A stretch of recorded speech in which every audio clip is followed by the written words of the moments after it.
Bueno, vamos ahora a presentar a Anabela López Piñeiro, quien nos hablará de liderazgo, diversidad hacia un negocio sustentable.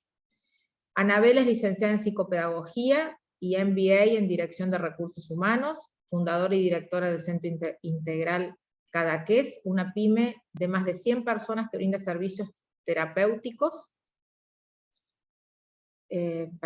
servicios terapéuticos y educativos a personas con discapacidad y sus contextos. Asesora de organizaciones sobre temas de diversidad e inserción laboral de colectivos vulnerables, discapacidad, género, etario, etc. Desarrolla programas de capacitación y consultoría sobre liderazgos de equipos diversos y las habilidades asociadas a ellos. Acompaña a las empresas en su transformación cultural hacia procesos de humanización. Les quiero recordar antes que para dejar sus consultas lo hagan con el botón preguntas y respuestas, las cuales abordaremos al final de cada presentación. La presentación durará aproximadamente 15 minutos como máximo y se destinarán los últimos 5 minutos para contestar sus consultas. Pueden usar el chat para comentar la exposición o hacer las preguntas, y también los invitamos a escribir y subir las fotos de cómo viven el Congreso Flor en sus redes sociales con el hashtag Congreso Flor, arrobarnos como Fundación Flor. Adelante, Anabela, te escuchamos. Bienvenidos, muchas gracias por esta oportunidad, por poder participar de este maravilloso congreso. Vamos a comenzar este tema de liderazgo y diversidad, y les voy a contar una historia. Juan nació en un barrio de la ciudad de Buenos Aires hace 18 años, hijo de padres profesionales, desarrolló su jardín, su primaria, su secundaria, pero un día sucedió algo. Juan tuvo una ACV. ¿Qué pasó en la vida de Juan y su familia a partir de este momento? Pasaron muchísimas cosas, pero por suerte, Juan pudo contar con el apoyo y el tiempo y los recursos, tener una internación, acceder a una multiplicidad de terapias. Y después de 3 años de este proceso de rehabilitación, coincidía con su egreso de la escolaridad. Entonces se abría un nuevo mundo para él, que es el mundo laboral. ¿Pero realmente se abre este mundo para Juan? ¿Existe un universo laboral que le permite insertarse a un chico de 18 años con secuelas de una ACV? ¿Cuáles son las verdaderas oportunidades o posibilidades que tiene Juan o que puede llegar a tener Juan a lo largo de su vida? En Argentina, 8 de cada 10 personas con discapacidad está desempleada. Y las estadísticas y el contexto de nuestro país no alcanzan para explicar esta situación. Debemos detenernos en las barreras, en los limitantes que hacen que estas personas directamente no puedan ingresar al mundo laboral. La ley de discapacidad vigente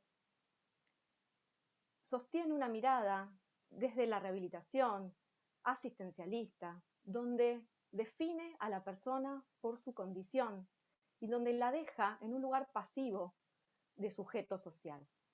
Afortunadamente, la nueva ley de discapacidad, las reformas que se están proponiendo, consideran tomar primero a la persona como persona, más allá de cualquier condición o diagnóstico. Entonces acá sí podemos empezar a pensar en otras posibilidades, tanto económicas como de acceso a otros aspectos de las distintas esferas sociales. Ahora, el caso de Juan es un caso, como ejemplo, entre muchos otros más, donde distintas personas que forman parte de diferentes colectivos, como puede ser el de temas de género, temas etarios, o simplemente haber nacido en un barrio específico, o haber emigrado de un país en particular, o tener una historia de vida que parecería que es un estigma que lo va a encadenar durante toda su existencia. Discúlpame, Anabela, te pedimos si te podés acercar un poquitito el micrófono porque te escuchamos bastante bajito. Perfecto, perdón. ¿Ahí se escucha bien? Que una persona quede afuera del mercado laboral no es solamente no poder trabajar, es limitarla, es no permitirle que cuente con autonomía económica, con una vida plena, independiente. En el año 2015, la ONU propuso para el 2030 17 objetivos de desarrollo sostenibles que buscan mejorar la vida de todas las personas. Y específicamente yo me voy a detener en dos de ellos, que son el objetivo 8 y el 10, que los voy a leer textuales, así no me olvido de nada. El objetivo 8 apunta a promover el crecimiento económico inclusivo, sostenible, el empleo y el trabajo decente para todos. Y el objetivo 10 a reducir la desigualdad entre los países, potenciar, promover la inclusión social, económica y política de todas las personas, independientemente de su edad, sexo, discapacidad, raza, etnia, origen, religión o situación económica. Entonces, ¿cómo vamos a trabajar para el cumplimiento de estos objetivos? Mi propuesta es poner foco en la construcción de una sociedad más inclusiva y sustentable, para que tanto Juan como cualquier persona pueda vivenciar de manera positiva el mundo del trabajo. Ahora, ¿estamos preparados para esto? ¿Están las empresas, las pymes, la sociedad en su conjunto preparada para vivir la diversidad? Y también tenemos que hacernos una pregunta. ¿Existe una cultura donde la diversidad es considerado un valor realmente genuino? Antes que esto tenemos que poder pensar y revisar nuestros prejuicios. Tenemos muchísimos sesgos, prejuicios, conceptos, ideas sobre lo que pueden o no pueden hacer las personas, a lo que podemos acceder, nos ponemos techos, pisos. Y generalmente esto está basado en temores, en este miedo a lo desconocido, a lo distinto, que nos paraliza y que no nos permite pensar más allá de lo cotidiano. Pero si queremos un mundo más sustentable, vamos a tener que construirlo con todas las personas. Y hay muchas organizaciones que ya comenzaron esto, y aquellas que están desplegando programas de inclusión señalan que hay un efecto muy positivo en la diversidad, no solamente puertas adentro de la organización, sino que esto atraviesa a toda la sociedad. Porque cuando se piensa en la diversidad, aparecen ideas más innovadoras, aparecen mejores soluciones para los conflictos. Incluso a la hora de incorporar talentos a las organizaciones, empezamos a explorar aquellos espacios o pensar en personas que quizás en otro momento ni siquiera se nos hubiesen ocurrido. Ahora, ¿es tan fácil gozar de estos beneficios? Lamentablemente no. Esto implica un gran trabajo, pero sobre todo implica estar convencidos y asumir el compromiso de trabajar por la inclusión y la diversidad en cada uno de los aspectos. Voy a compartirles un modelo, una pantalla rápidamente. Ahí estamos. Yo les propongo un modelo de transformación cultural basado en 3 ejes. El primero es definir el propósito y diseñar la estrategia. Es decir, vamos a tener que pensar el por qué y para qué de la diversidad. Definir una estrategia y que todas las acciones y propósitos estén alineados. En segundo, va a ser desarrollar un liderazgo para la inclusión. Acá lo que proponemos es que los líderes puedan pensarse a sí mismos, revisar sus propios sesgos, sus propios paradigmas y cuáles son también aquellas creencias limitantes que están obstaculizando en las organizaciones. Que ellos mismos puedan empezar a promover en sus equipos de trabajo a la diversidad como un valor y puedan construir ámbitos con oportunidades para todos. El tercer punto alineado a esto es justamente construir equipos diversos e inclusivos. Y acá, en el día a día, estos líderes tienen que poder promover a través de sus conversaciones, a través de cómo delegan las tareas, cómo organizan, cómo escuchan más allá de lo posible y de lo real, cómo cascadean esta diversidad en cada una de las acciones. Y consideramos que el liderazgo es sumamente importante, ¿por qué? Porque los líderes somos agentes de cambio y somos los responsables de modificar nuestro metro cuadrado. Porque cuando la diversidad se maneja de esta manera, los beneficios exceden las puertas de la organización y nos comprometemos en la construcción de una sociedad más justa, equitativa y responsable, donde es congruente con lo que dice y con lo que hace. Para cerrar, voy a compartirles un cuentito breve, una adaptación de un cuento de Adela Bash que dice así.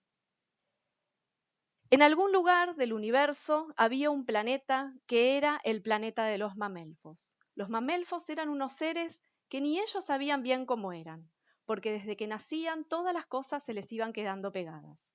La ropa se les iba quedando, que les iba quedando chica y ya no podían seguir usando, se les iba quedando pegada.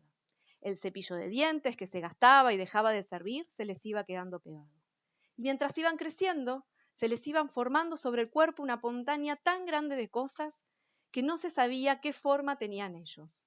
Las ciudades de los mamelfos estaban llenas de cosas. Estaba todo tan lleno que casi no se podía ver nada. La verdad es que todo estaba bastante oscuro. No había lugar para que entrara ni un rayo de sol, ni un rayito. En el mundo de los mamelfos todos andaban muy despacio, porque era muy difícil moverse con tantas cosas pegadas. Los únicos que todavía podían correr un poco y saltar algún que otro salto eran los más chiquitos. A los mamelfos chiquitos les gustaba mucho que les contaran cuentos, y casi siempre los mamelfos grandes les contaban historias que decían: hubo un tiempo en el que el mundo de los mamelfos era distinto. A veces entraba el sol y todos los mamelfos, incluso los más grandes, podían andar ligero y saltar. Había una mamelfa llamada Blunky-Melfa. A ella esas historias de otro tiempo le daban vuelta carnero en la cabeza. Una cabeza en la que todavía no se habían pegado demasiadas cosas. A Blunky-Melfa las vueltas carnero le encantaban.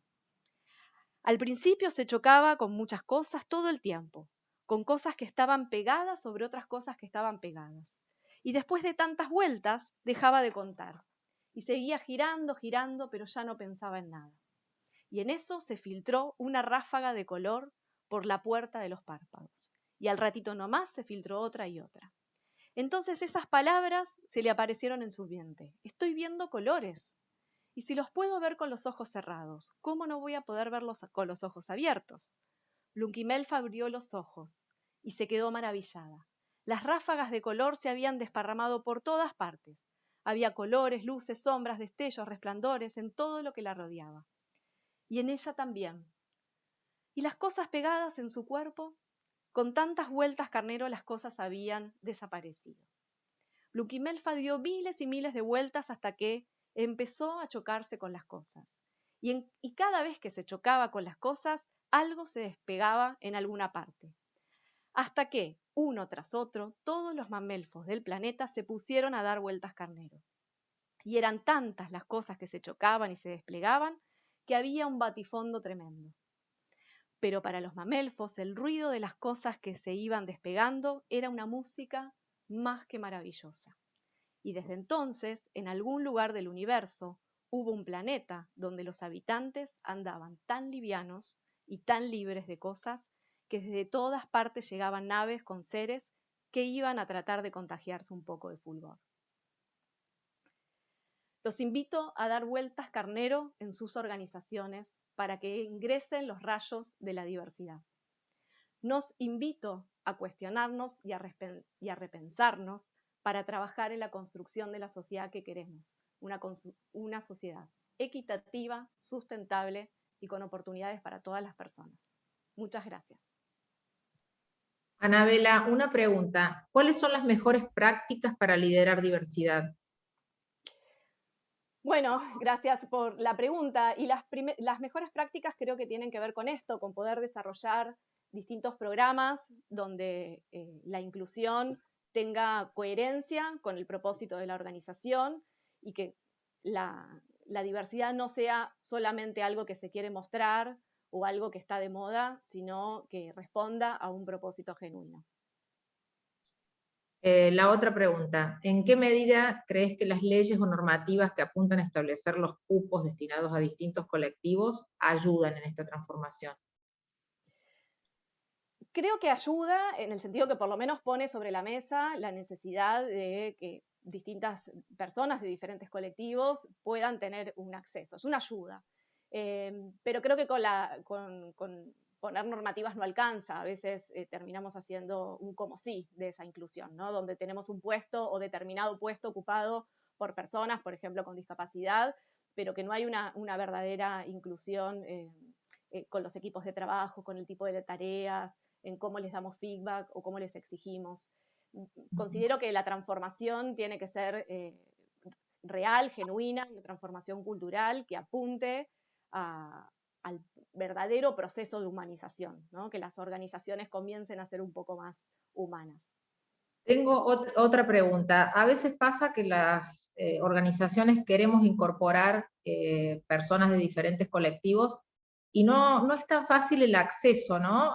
Poder hacer la unión entre ese colectivo que está buscando entrar a una empresa, conseguir un trabajo, y la empresa que está queriendo contratar algún colectivo en especial. ¿Qué nos recomendás en estos casos?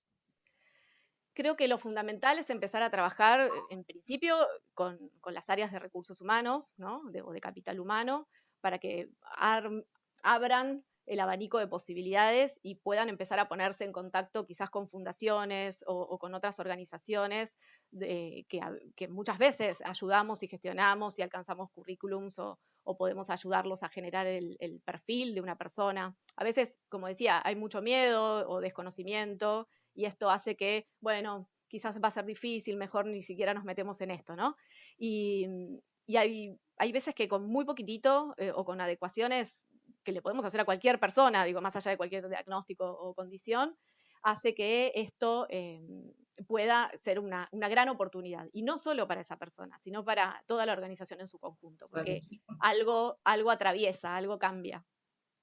Bueno, o sea que vos, como cierre, recomendás totalmente que nos vayamos animando y que vayamos empezando a trabajar de a poco sobre esto. Me imagino que consideras que es un proceso que hay que dar siempre el primer paso y arrancar para aquellas organizaciones que por ahí tengan un poquito más de miedo.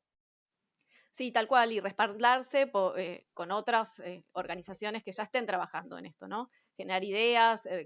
Bueno, nosotros de hecho, esto es un poco lo que nos movilizó, como les decía, yo gestiono una organización de personas, de niños con discapacidad principalmente, y nuestros pacientes están creciendo, y este caso que les conté de Juan es un caso real de un paciente mío, y que sucedió esto. Cuando él, con muchas ganas, quería insertarse en el mundo laboral, no había oportunidades. Y quizás por miedo, por desconocimiento, por pensar que tenía alguna limitante, y nosotros lo empleamos como colaborador, y era muy poquitito lo que teníamos que adaptar. No generó mayores dificultades, por el contrario, nos generó una transformación a nosotros a nivel humano muy valiosa. Sí, pienso que lo difícil debe ser dar ese primer paso y empezar a construir este proceso. Bueno, muchísimas gracias ahora sí, Anabela, por tu exposición.